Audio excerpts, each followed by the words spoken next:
ಆತ್ಮೀಯ ಸ್ನೇಹಿತರೆ, ನಿಮ್ಮೆಲ್ಲರಿಗೂ ಪ್ರೀತಿಯ ವಂದನೆಗಳು. ಸತ್ಯವೇದ ಅಧ್ಯಯನದಲ್ಲಿ ನೀವು ಹೊಂದಿದ ಆಶೀರ್ವಾದಗಳನ್ನು ಕರೆ ಮಾಡಿ ತಿಳಿಸಿದ್ದೀರಿ. ನಿಮಗೆ ಕೃತಜ್ಞತೆಗಳು.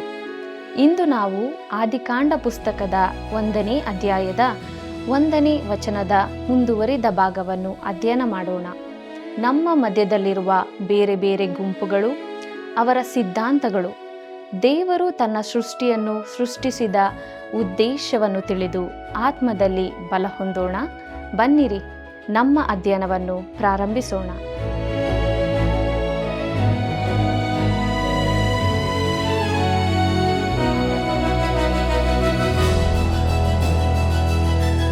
ಸಮಯೋಚಿತವಾದ ಮಾತುಗಳು ಬೆಳ್ಳಿಯ ನಕಾಸಿಯಲ್ಲಿ ಖಚಿತವಾದ ಬಂಗಾರದ ಹಣ್ಣುಗಳಿಗೆ ಸಮಾನ. ಜ್ಞಾನೋಕ್ತಿಗಳು 25:11 ವಚನ.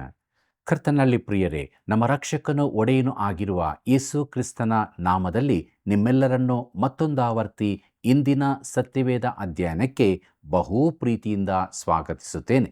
ಕಳೆದ ಕಾರ್ಯಕ್ರಮದಲ್ಲಿ ನಾವು ಸತ್ಯವೇದದ ಮೊದಲನೆಯ ಪುಸ್ತಕವಾಗಿರುವ ಆದಿಕಾಂಡ ಪುಸ್ತಕದ 1ನೇ ಅಧ್ಯಾಯದ 1ನೇ ವಚನವನ್ನು ಧ್ಯಾನ ಮಾಡಿಕೊಂಡು ಅದರ ಮೂಲಕ ಅನೇಕ ಆತ್ಮಿಕ ಪಾಠಗಳನ್ನು ಕಲಿತುಕೊಂಡಿದ್ದೇವೆ.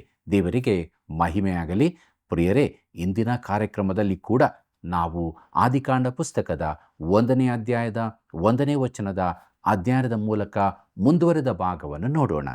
ನಮ್ಮ ದಿನಗಳಲ್ಲಿ ಒಂದು ಗುಂಪಿನ ದೇವತಾ ಶಾಸ್ತ್ರಜ್ಞರು, ಹೆಚ್ಚಿನವರು ಯುವ ದೇವತಾ ಶಾಸ್ತ್ರಜ್ಞರು, ತಾವು ಭೌತಿಕ ಅಜ್ಞಾನಿಗಳು ಎಂದು ಕರೆಸಿಕೊಳ್ಳಲು ಇಷ್ಟಪಡದೆ ದೇವರ ಅಸ್ತಿತ್ವವನ್ನು ಒಪ್ಪುವ ವಿಕಾಸವಾದ ಎಂದು ಕರೆಯಲ್ಪಡುವ ಸಿದ್ಧಾಂತವನ್ನು ಅಳವಡಿಸಿಕೊಂಡಿದ್ದಾರೆ.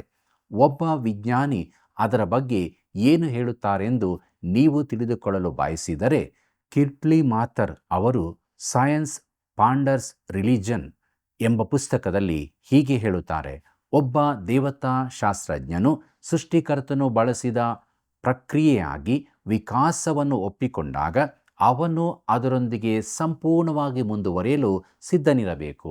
ಇದು ಕೇವಲ ಒಂದು ಕ್ರಮಬದ್ಧ ಪ್ರಕ್ರಿಯೆಯಲ್ಲ, ಇದು ನಿರಂತರವಾದದ್ದು.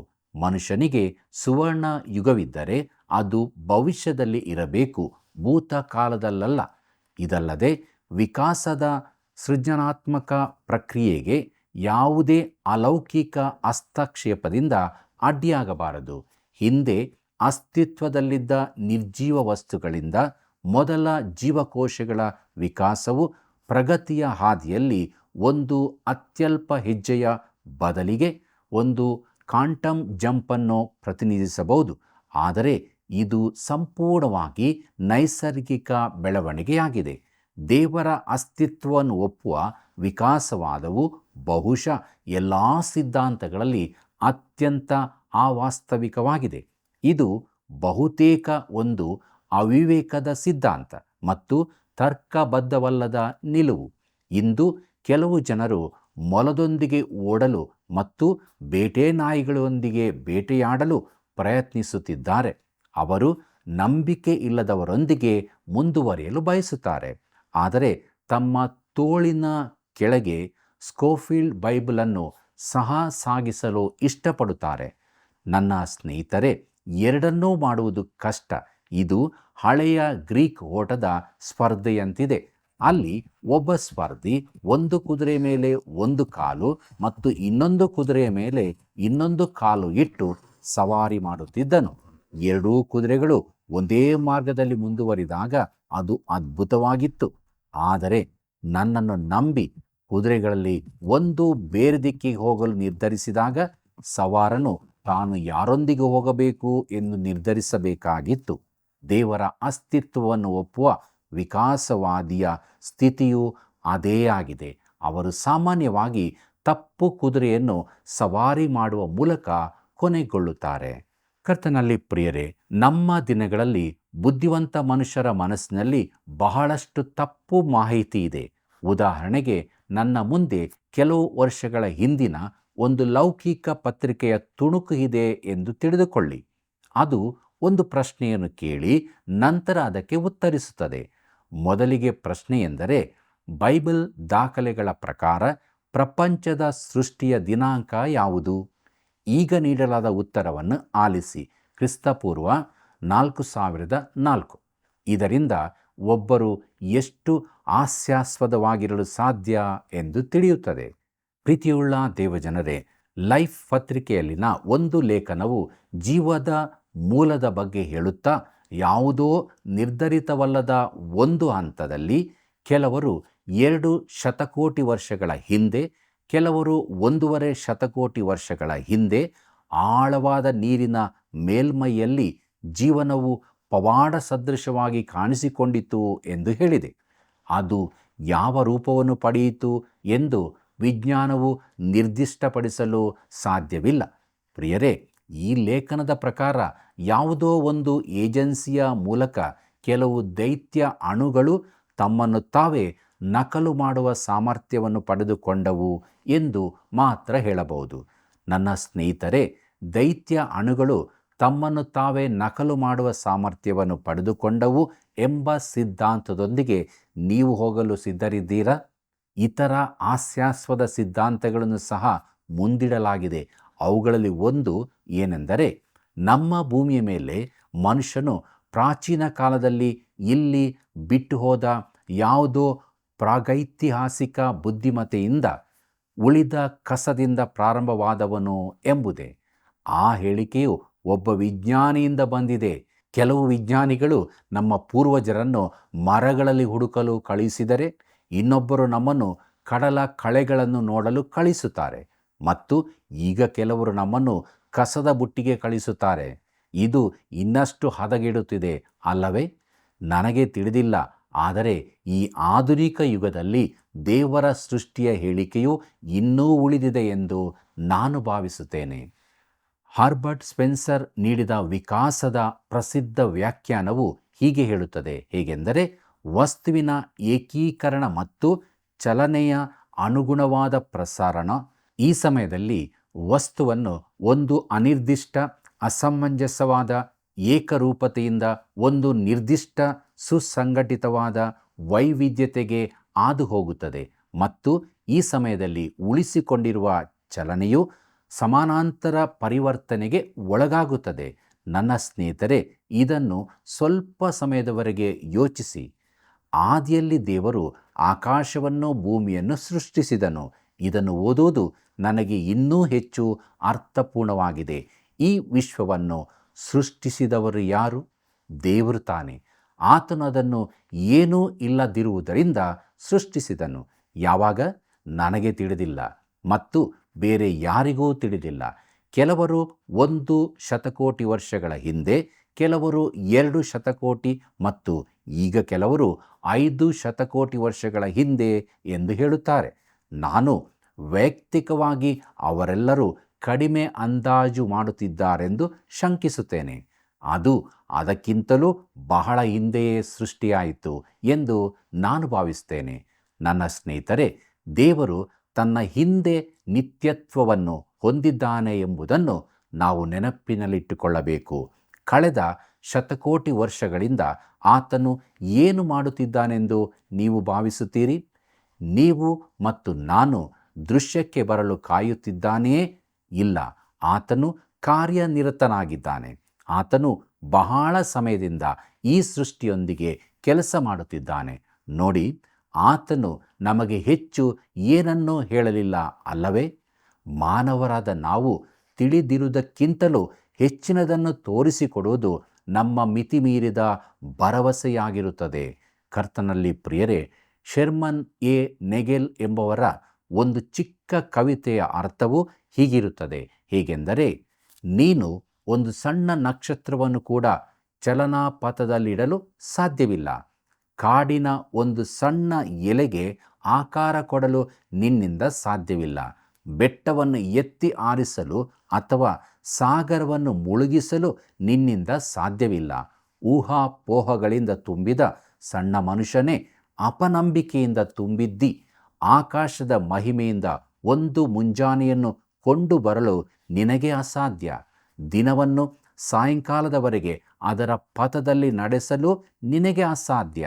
ಚಿಕ್ಕದಾಗಿರುವ ಚಂದ್ರನನ್ನು ದೊಡ್ಡದಾಗಿಸಲು ಮತ್ತು ಬೆಳಗಿಸಲು ನಿನ್ನಿಂದ ಅಸಾಧ್ಯ. ಹೀಗಿರುವಲ್ಲಿ ಇದೆಲ್ಲವನ್ನು ಉಂಟು ಮಾಡಿದ ದೇವರನ್ನು ಸಂಶಯ ಪಡಲು ನೀನು ಧೈರ್ಯ ಪಡುವೆಯೋ ಎಂದು. ಪ್ರೀತಿಯುಳ್ಳ ದೇವಜನರೇ, ಆದಿಯಲ್ಲಿ ದೇವರು ಆಕಾಶವನ್ನು ಭೂಮಿಯನ್ನು ಉಂಟು ಮಾಡಿದನು ಎಂಬ ಮಹಿಮೆಯಿಂದ ಕೂಡಿದ ಈ ವಾಕ್ಯವನ್ನು ನಾವು ನಂಬಲು ಮತ್ತು ಅಂಗೀಕರಿಸಲು ಈ ಕವಿತೆಯ ಸಾರಾಂಶವು ನಮ್ಮನ್ನು ಒತ್ತಾಯಿಸುತ್ತದೆ.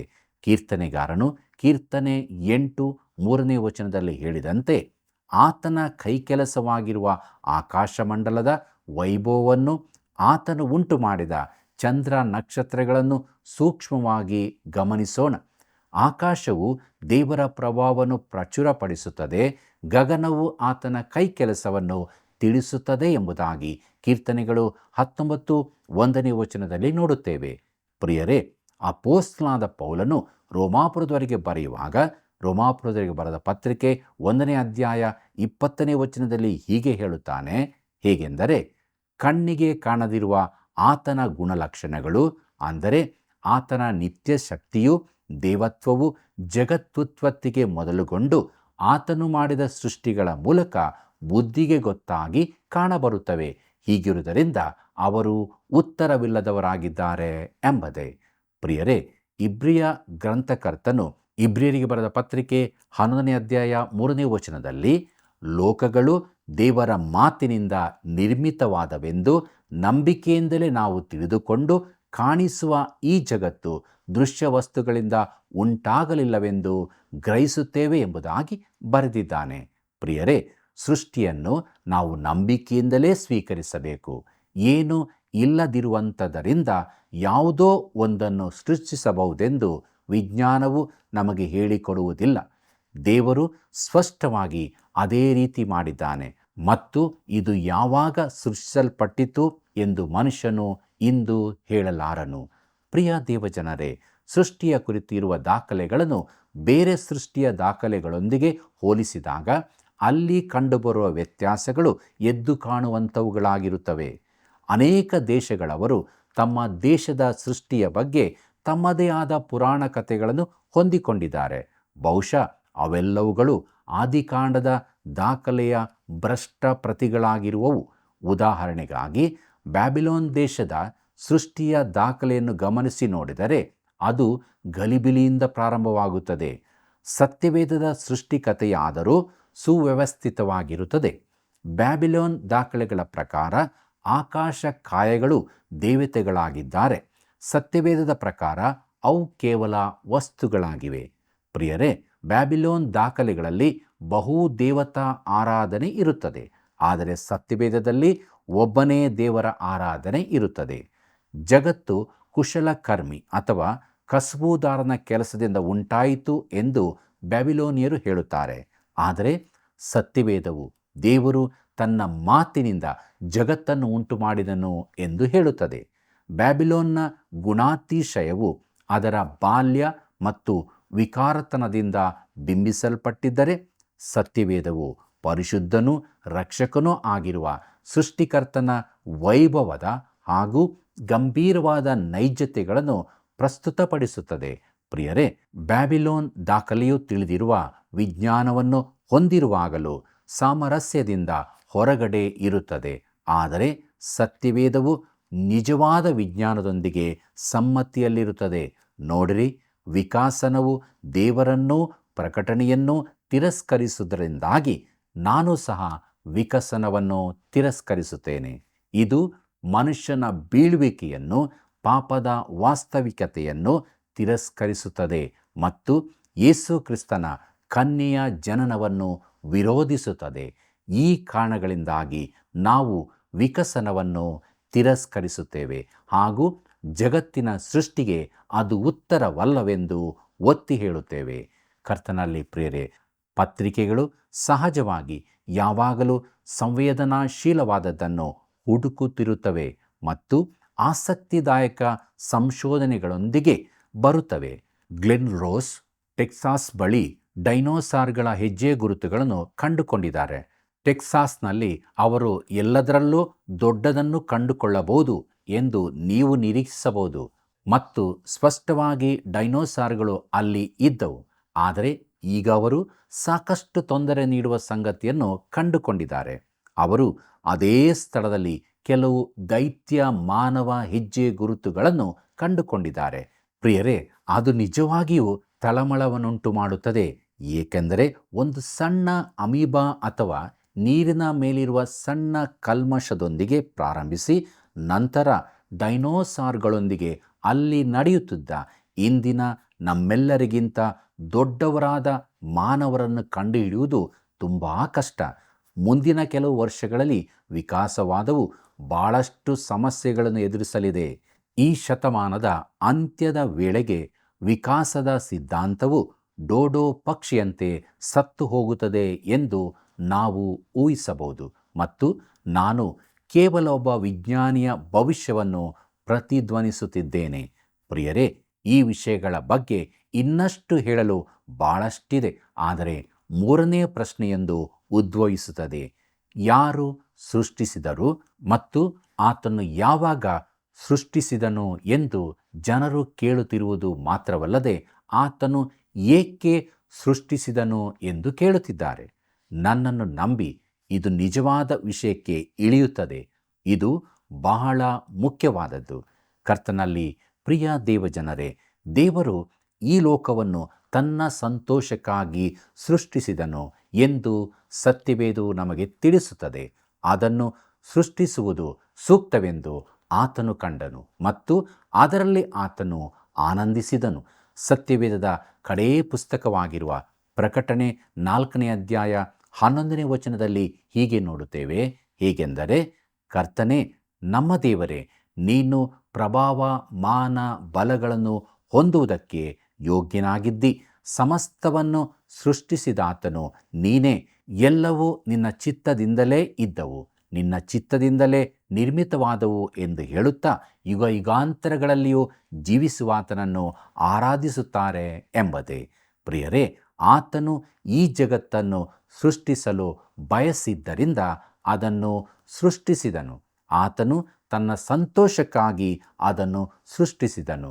ನಾವು ಈ ಜಗತ್ತನ್ನು ಇಷ್ಟಪಡದೆ ಹೋಗಬಹುದು, ಆದರೆ ಆತನು ಇದನ್ನು ಇಷ್ಟಪಡುತ್ತಾನೆ. ಆತನು ಈ ಜಗತ್ತನ್ನು ಸೃಷ್ಟಿಸುವಾಗ ನಮ್ಮಿಂದ ಯಾವ ವಿಚಾರಗಳನ್ನು ತೆಗೆದುಕೊಳ್ಳಲಿಲ್ಲ ಮತ್ತು ಅವುಗಳ ಅವಶ್ಯಕತೆಯೂ ಆತನಿಗಿರಲಿಲ್ಲ. ಆತನು ಅದನ್ನು ತನ್ನ ಸಂತೋಷಕ್ಕಾಗಿ ಸೃಷ್ಟಿಸಿದನು ಮತ್ತು ತಾನು ಸೃಷ್ಟಿಸಿರುವ ಈ ಜಗತ್ತಿನಲ್ಲಿ ಆತನು ಉಲ್ಲಾಸಿಸಿದನು. ಪ್ರಿಯರೇ, ನಾನು ವಾಸಿಸುವ ಈ ಚಿಕ್ಕ ಪ್ರಪಂಚವು ಆತನ ಸೃಷ್ಟಿಯಲ್ಲಿ ಎಲ್ಲಿರಬೇಕು ಎಂದು ಆತನು ನನ್ನನ್ನು ಕೇಳಲಿಲ್ಲ. ವಾಸ್ತವವಾಗಿ ನಾನು ಇಲ್ಲಿ ಜನಿಸಲು ಬಯಸುತ್ತೇನೆಯೋ ಅಥವಾ ಇಲ್ಲವೇ ಎಂದು ಸಹ ಆತನು ನನ್ನನ್ನು ಕೇಳಲಿಲ್ಲ. ಸಹಜವಾಗಿ ಆತನು ನನಗೆ ಅವಕಾಶ ನೀಡಿದ್ದರೆ ನಾನು ಈಗಿರುವ ಸ್ಥಳವನ್ನೇ ಆರಿಸುತ್ತಿದ್ದೆ. ಆದರೆ ಆತನು ನನಗೆ ಆ ಆಯ್ಕೆಯನ್ನೂ ನೀಡಲಿಲ್ಲ. ಈ ಸೃಷ್ಟಿಯನ್ನು ಆತನ ಸಂತೋಷಕ್ಕಾಗಿ ಸೃಷ್ಟಿಸಲಾಗಿದೆ ಎಂದು ನಾನು ನಿಮಗೆ ಹೇಳಲು ಬಯಸುತ್ತೇನೆ. ಆತನು ಸೃಷ್ಟಿಸಲು ಸೂಕ್ತವೆಂದು ಕಂಡನು ಮತ್ತು ಆ ಕಾರ್ಯದಲ್ಲಿ ಆನಂದಪಟ್ಟನು. ಇನ್ನು ಈ ಜಗತ್ತನ್ನು ಸೃಷ್ಟಿಸುವುದಕ್ಕೆ ಇರುವ ಎರಡನೇ ಕಾರಣವೇನೆಂದರೆ ತನ್ನ ಸ್ವಂತ ಮಹಿಮೆಗಾಗಿ ಎಂಬುದಾಗಿರುತ್ತದೆ. ಪ್ರಿಯರೇ, ಮೂಲತಃ ಸೃಷ್ಟಿಯು ಅದ್ಭುತ ಸೃಷ್ಟಿಕರ್ತನ ಸ್ತೋತ್ರವನ್ನು ಹಾಡಿತು. ಯೋಬನ ಪುಸ್ತಕ 38ನೇ ಅಧ್ಯಾಯ 6ನೇ ವಚನದಲ್ಲಿ ಹೀಗೆ ನೋಡುತ್ತೇವೆ. ಹೇಗೆಂದರೆ, ಮುಂಜಾನೆ ನಕ್ಷತ್ರಗಳು ಒಟ್ಟಾಗಿ ಉತ್ಸಾಹ ಧ್ವನಿ ಎತ್ತುತ್ತಾ ದೇವಕುಮಾರರೆಲ್ಲರೂ ಆನಂದಘೋಷ ಮಾಡುತ್ತಾ ಇರಲು ಎಂಬುದೇ. ಹೌದು ಪ್ರಿಯರೇ, ಈ ಜಗತ್ತು ದೇವರ ಮಹಿಮೆಗಾಗಿ ಸೃಷ್ಟಿಸಲ್ಪಟ್ಟಿರುತ್ತದೆ. ಯೆಶಾಯನ ಪ್ರವಾದನ ಗ್ರಂಥದಲ್ಲಿ ಈ ಮಾತುಗಳನ್ನು ಹೀಗೆ ನೋಡುತ್ತೇವೆ. ಯೆಶಾಯನ ಪ್ರವಾದನ ಗ್ರಂಥ 43ನೇ ಅಧ್ಯಾಯ 7ನೇ ವಚನ ಹೇಳುತ್ತದೆ, ನನ್ನ ಮಹಿಮೆಗಾಗಿ ನಾನು ಸೃಷ್ಟಿಸಿ ರೂಪಿಸಿ ಉಂಟು ಮಾಡಿದ ನನ್ನ ಹೆಸರಿನವರೆಲ್ಲರನ್ನು ಬರಮಾಡಬೇಕೆಂದು ಅಪ್ಪಣೆ ಕೊಡುವೆನು ಎಂಬುದೇ. ಪ್ರಿಯರೇ, ದೇವರು ಈ ವಿಶ್ವವನ್ನು ತನ್ನ ಸ್ವಂತ ಮಹಿಮೆಗಾಗಿ ಸೃಷ್ಟಿಸಿದನು. ಮುಂದುವರಿದು, ದೇವರು ಈ ವಿಶ್ವದಲ್ಲಿ ಮಾನವನನ್ನು ತನ್ನ ಅನ್ಯೋನ್ಯತೆಗಾಗಿ ಸೃಷ್ಟಿಸಿದನು ಎಂಬುದಾಗಿ ದೇವರ ವಾಕ್ಯವು ತಿಳಿಸುತ್ತದೆ. ಆತನು ಮಾನವ ಕುಲದೊಂದಿಗೆ ಅನ್ಯೋನ್ಯತೆಯನ್ನು ಹೊಂದ ಬಯಸಿದ್ದರಿಂದ ಮಾನವರನ್ನು ಸ್ವಸ್ಥ ನೈತಿಕ ದಳ್ಳಾಳಿಯನ್ನಾಗಿ ಸೃಷ್ಟಿಸಿದನು.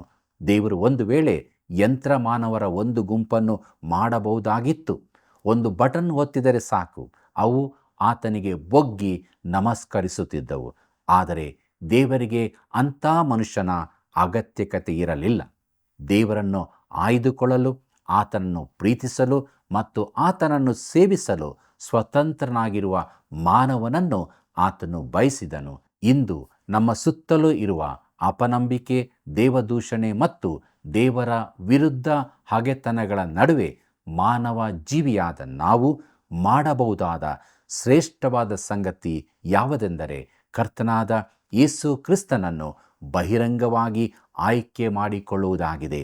ಭೂಮ್ಯಾಕಾಶಗಳನ್ನು ಸೃಷ್ಟಿಸಿದ ಸರ್ವಶಕ್ತನಾಗಿರುವ ತಂದೆಯಾದ ದೇವರಲ್ಲಿ ನಂಬಿಕೆಯನ್ನಿಟ್ಟು ಆತನ ಮಗನಾದ ಯೇಸು ಕ್ರಿಸ್ತನನ್ನು ಸ್ವೀಕರಿಸಿಕೊಳ್ಳುವುದು ನಮಗೂ ಇರುವ ದಿವ್ಯ ಅವಕಾಶವಾಗಿರುತ್ತದೆ. ಸ್ವಾತಂತ್ರ್ಯದ ಬಗ್ಗೆ ಗಟ್ಟಿಯಾಗಿ ಮಾತಾಡುವ ಲೋಕದ ಜನರಿಗಿಂತ ಯೇಸು ಕ್ರಿಸ್ತನನ್ನು ನಮ್ಮ ಸ್ವಂತ ರಕ್ಷಕನನ್ನಾಗಿ ಅಂಗೀಕರಿಸಿಕೊಂಡಾಗ ನಮಗೆ ದೊರಕುವ ಸ್ವಾತಂತ್ರ್ಯವೇ ನಿಜವಾದ ಸ್ವಾತಂತ್ರ್ಯವಾಗಿರುತ್ತದೆ. ಕರ್ತನಲ್ಲಿ ಪ್ರಿಯರೇ, ಈಗ ಆದಿಕಾಂಡದ ಮೊದಲ ವಾಕ್ಯಕ್ಕೆ ಹಿಂತಿರುಗೋಣ. ಆದಿಯಲ್ಲಿ ದೇವರು ಆಕಾಶವನ್ನು ಭೂಮಿಯನ್ನು ಸೃಷ್ಟಿಸಿದನು. ಇದು ಒಂದು ಭವ್ಯವಾದ ವಾಕ್ಯವಲ್ಲದೆ ಒಂದು ಅಗಾಧವಾದದ್ದಾಗಿದೆ. ಇದು ನೀವು ಬೈಬಲಿಗೆ ಕಾಲಿಡಲು ನಡೆಯಬೇಕಾದ ದ್ವಾರವಾಗಿದೆ ಎಂಬುದು ನನ್ನ ಅಭಿಪ್ರಾಯ. ದೇವರು ಸೃಷ್ಟಿಕರ್ತ ಎಂದು ನೀವು ನಂಬಬೇಕು, ಏಕೆಂದರೆ ದೇವರ ಬಳಿಗೆ ಬರುವವನು ಆತನು ಇದ್ದಾನೆ ಎಂದು ನಂಬಬೇಕು. ಆದಿಯಲ್ಲಿ ದೇವರು ಆಕಾಶವನ್ನು ಭೂಮಿಯನ್ನು ಸೃಷ್ಟಿಸಿದನು. ಆದಿಯಲ್ಲಿ ಅದು ನೀವು ದಿನಾಂಕವನ್ನು ನಿರ್ಧರಿಸಲು ಸಾಧ್ಯವಾಗದ ಒಂದು ಆರಂಭ. ನೀವು ಅದನ್ನು ಶತಕೋಟಿ ವರ್ಷಗಳು ಎಂದು ಅಂದಾಜು ಮಾಡಬಹುದು ಮತ್ತು ನೀವು ನಿಖರವಾಗಿರಬಹುದು ಎಂದು ನಾನು ಭಾವಿಸುತ್ತೇನೆ. ಆದರೆ ಎಷ್ಟು ಎಂದು ಯಾರಿಗೆ ಗೊತ್ತು? ಖಂಡಿತವಾಗಿಯೂ ಮನುಷ್ಯನಿಗೆ ತಿಳಿದಿಲ್ಲ. ದೇವರು ಸೃಷ್ಟಿಸಿದನು. ಸೃಷ್ಟಿ ಎಂಬ ಪದವು ಇಬ್ರಿಯ ಪದವಾದ ಬಾರದಿಂದ ಬಂದಿದೆ. ಇದರರ್ಥ ಏನೂ ಇಲ್ಲದಿರುವುದರಿಂದ ಸೃಷ್ಟಿಸುವುದು. ಆದಿಕಾಂಡದ ಮೊದಲ ಅಧ್ಯಾಯದಲ್ಲಿ ಈ ಪದವನ್ನು ಕೇವಲ 3 ಬಾರಿ ಬಳಸಲಾಗಿದೆ, ಏಕೆಂದರೆ ಅದು ಸೃಷ್ಟಿಯ 3 ಕಾರ್ಯಗಳನ್ನು ಮಾತ್ರ ದಾಖಲಿಸುತ್ತದೆ. ಅದರಲ್ಲಿ ಒಂದನೆಯದು ಏನೂ ಇಲ್ಲದಿರುವುದರಿಂದ ಏನನ್ನಾದರೂ ಸೃಷ್ಟಿಸುವುದು. ಆದಿಯಲ್ಲಿ ದೇವರು ಆಕಾಶವನ್ನು ಭೂಮಿಯನ್ನು ಸೃಷ್ಟಿಸಿದನು. ಎರಡನೇದು ಜೀವದ ಸೃಷ್ಟಿ. ದೇವರು ಮತ್ಸ್ಯಗಳನ್ನು, ನೀರಿನಲ್ಲಿ ಸಮುದಾಯವಾಗಿರುವ ಜೀವಜಂತುಗಳನ್ನು ಸೃಷ್ಟಿಸಿದನು. ವಚನ 21. ಅದು ಎಲ್ಲ ರೀತಿಯ ಪ್ರಾಣಿ ಜೀವ. ಮೂರನೇದು ಮನುಷ್ಯನ ಸೃಷ್ಟಿ. ದೇವರು ಮನುಷ್ಯನನ್ನು ತನ್ನ ಸ್ವಂತ ಸ್ವರೂಪದಲ್ಲಿ ಸೃಷ್ಟಿಸಿದನು. ವಚನ 27. ಪ್ರಿಯರೇ, ದೇವರ ಅಸ್ತಿತ್ವವನ್ನು ಒಪ್ಪುವ ವಿಕಾಸವಾದವು ಉತ್ತರವಲ್ಲ. ಇದು ಮನುಷ್ಯನ ಸಮಯದವರೆಗೂ ಸೃಷ್ಟಿಯನ್ನು ಅನುಸರಿಸಲು ಪ್ರಯತ್ನಿಸುತ್ತದೆ. ನಂತರ ಆದಾಮನನ್ನು ಮತ್ತು ಹವ್ವಳನ್ನು ಕೆಲವು ವಿಕಾಸದ ಪ್ರಕ್ರಿಯೆಯ ಉತ್ಪನ್ನಗಳೆಂದು ಪರಿಗಣಿಸುತ್ತದೆ. ದೇವರ ಅಸ್ತಿತ್ವವನ್ನು ಒಪ್ಪುವ ವಿಕಾಸವಾದಿಯು ಆದಿಕಾಂಡದಲ್ಲಿನ ದಿನಗಳನ್ನು ಸಮಯದ ಅವಧಿಗಳೆಂದು, ದೀರ್ಘಾವಧಿಯ ಅವಧಿಗಳೆಂದು ಪರಿಗಣಿಸುತ್ತಾನೆ. ಅದು ನಿಜವೆಂದು ನಾನು ನಂಬುವುದಿಲ್ಲ. ಸಾಯಂಕಾಲವಾಯಿತು ಮತ್ತು ಬೆಳಗಾಯಿತು, ಇದು ಮೊದಲನೆಯ ದಿನ ಇತ್ಯಾದಿ ಪದಗಳೊಂದಿಗೆ ದೇವರು ಸೃಜನಾತ್ಮಕ ದಿನಗಳನ್ನು ಗುರುತಿಸಿರುವುದು ಆತನು ದೀರ್ಘಾವಧಿಯ ಅವಧಿಗಳನ್ನು ಉಲ್ಲೇಖಿಸುವುದಿಲ್ಲ, ಆದರೆ ವಾಸ್ತವವಾದ 24 ಗಂಟೆಗಳ ದಿನಗಳನ್ನು ಉಲ್ಲೇಖಿಸುತ್ತಿದ್ದಾನೆ ಎಂಬುದನ್ನು ಸ್ಪಷ್ಟಪಡಿಸುತ್ತದೆ. ಕರ್ತನಲ್ಲಿ ಪ್ರಿಯರೇ, ದೇವರು ಆಕಾಶವನ್ನು ಭೂಮಿಯನ್ನು ಸೃಷ್ಟಿಸಿದನು. ಭೂಮಿಯನ್ನು ಉಳಿದ ಸೃಷ್ಟಿಯಿಂದ ಬೇರ್ಪಡಿಸಲಾಗಿದೆ. ಏಕೆಂದರೆ ಭೂಮಿಯು ಮನುಕುಲದ ತವರು. ಅಲ್ಲಿಯೇ ಅವನನ್ನು ಇರಿಸಬೇಕಾಗಿದೆ. ನಾವು ಅವನ ಬಗ್ಗೆ ಬಹಳ ಆಸಕ್ತಿ ಹೊಂದಿದ್ದೇವೆ, ಏಕೆಂದರೆ ನಾವು ಈ ಜೀವಿಗಳಿಗೆ ಸೇರಿದ್ದೇವೆ. ನನ್ನ ಸ್ನೇಹಿತರೆ, ನೀವು ಮತ್ತು ನಾನು ದೇವರ ಸೃಷ್ಟಿಗಳು ಎಂದು ನಾವು ಅರಿತುಕೊಳ್ಳಬೇಕು ಮತ್ತು ದೇವರ ಸೃಷ್ಟಿಗಳಾಗಿ ನಾವು ಆತನಿಗೆ ಋಣಿಯಾಗಿದ್ದೇವೆ. ಪ್ರಿಯರೇ, ಇಂದು ನಾವು ತಿಳಿದುಕೊಂಡ ಪ್ರಾಮುಖ್ಯವಾದ ವಿಷಯಗಳಿಗಾಗಿ ದೇವರನ್ನು ಕೊಂಡಾಡುತ್ತಾ ಕ್ರಿಸ್ತ ನಂಬಿಕೆಯಲ್ಲಿ ನಡೆದು ನಿತ್ಯ ಜೀವವನ್ನು ಹೊಂದಿಕೊಳ್ಳೋಣ. ಪ್ರಾರ್ಥನೆ ಮಾಡೋಣ. ಪ್ರೀತಿ ಸ್ವರೂಪನಾದ ದೇವರೇ, ನಾವು ಕೇಳಿದಂಥ ಅತ್ಯಂತ ಅಮೂಲ್ಯವಾದ ವಿಷಯಗಳಿಗಾಗಿ ನಿನ್ನನ್ನು ಕೊಂಡಾಡುತ್ತೇವೆ. ನಾವು ಕೂಡ ನಂಬಿಕೆಯಲ್ಲಿ ಸ್ಥಿರವಾಗಿದ್ದುಕೊಂಡು ನಿನ್ನನ್ನು ಹಿಂಬಾಲಿಸುವುದಕ್ಕೆ ಸಹಾಯ ಮಾಡು. ನಮ್ಮೆಲ್ಲ ವೀಕ್ಷಕ ಬಾಂಧವರ ಜೀವಿತಗಳಲ್ಲಿ ನಿನ್ನ ವಾಕ್ಯಗಳು ಸಮೃದ್ಧಿಯಾಗಿ ವಾಸವಾಗಿರಲಿ. ಆ ವಾಕ್ಯದ ಬಲದಿಂದ ನಿತ್ಯ ಜೀವದ ನಿರೀಕ್ಷೆಯಲ್ಲಿ ನಡೆಯುವುದಕ್ಕೆ ಸಹಾಯ ಮಾಡು. ಯೇಸುವಿನ ನಾಮದಲ್ಲಿ ಬೇಡಿದ್ದೇವೆ ತಂದೆಯೇ. ಆತ್ಮೀಯರೇ, ಕೆಲವರು ದೇವರ ಅಸ್ತಿತ್ವವನ್ನು ಒಪ್ಪುವ ವಿಕಾಸವಾದ ಎಂಬ ಸಿದ್ಧಾಂತವನ್ನು ಅಳವಡಿಸಿಕೊಂಡರೆ, ಇನ್ನೂ ಕೆಲವರು ಹಾಸ್ಯಾಸ್ಪದವಾದ ಸಿದ್ಧಾಂತಗಳಿಗೆ ಒಳಗಾಗಿದ್ದಾರೆ. ಸೃಷ್ಟಿಯು ದೇವರ ಪ್ರಭಾವವನ್ನು ಪ್ರಚುರಪಡಿಸುವಾಗ ನಾವು ಕೂಡ ನಮ್ಮ ದೇಹ ಆತ್ಮದಲ್ಲಿ ದೇವರ ಪ್ರಭಾವವನ್ನು ಪ್ರಚುರಪಡಿಸಿ ಧನ್ಯರಾಗಬೇಕು. ಆದುದರಿಂದ ಸೃಷ್ಟಿಕರ್ತನನ್ನು ನಮ್ಮ ರಕ್ಷಕನನ್ನಾಗಿ ಸ್ವೀಕರಿಸಿ ಆತನಿಗೆ ವಿಧೇಯರಾಗಿ ಜೀವಿಸಿ ದೇವರನ್ನು ಘನಪಡಿಸೋಣ. ನೀವು ತಿಳುಕೊಂಡ ಸತ್ಯಗಳನ್ನು ನಮಗೆ ತಿಳಿಯಪಡಿಸಿರಿ. ತಪ್ಪದೆ ಕರೆ ಮಾಡಿರಿ. ಮುಂದಿನ ಕಾರ್ಯಕ್ರಮದಲ್ಲಿ ಮತ್ತೆ ಭೇಟಿಯಾಗೋಣ. ಕರ್ತನ ಕೃಪೆಯು ಸದಾ ನಿಮ್ಮ ಸಂಗಡ ಇರಲಿ.